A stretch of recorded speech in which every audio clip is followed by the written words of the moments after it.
আজকে এই যে ডিম ইলিশ বাজার থেকে এনেছে, রান্না করব। এ দেখো এখানে সর্ষে, পোস্ত, টক দই, লঙ্কা সব মিক্সড করে নিয়েছি। মাছটাও ধুয়ে নিয়েছি, ধুয়ে নুন মাখিয়ে রেখেছি। আমি এই যে প্রেশার কুকারে করব।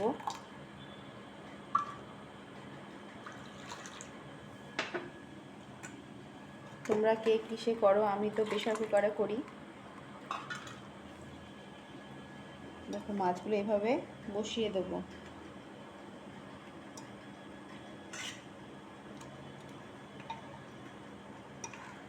একটু উল্টে দিতে হবে।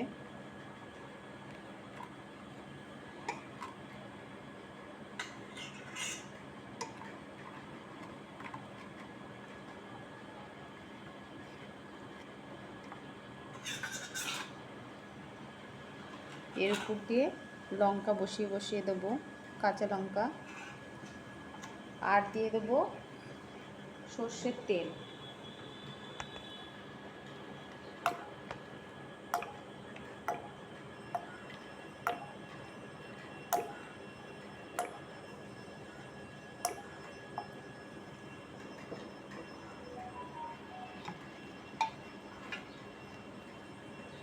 প্রেশার কুকারের ঢাকনাটা আটকে দিলাম। এবার সিটি মেরে নেব দুটো। দেখো প্রেশার কুকারটা বসিয়ে দিয়েছি। এবার দুটো সিটি পড়ে গেলেই নামিয়ে নেব।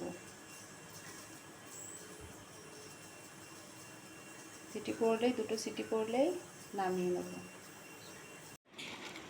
এরকম মাছের কালার হয়েছে, এরকম হবে। আমাদের প্রেশার কুকারে খেতে খুব ভালো লাগে, যেহেতু গন্ধটা বের হয় না, আমি প্রেশার কুকারেই করি।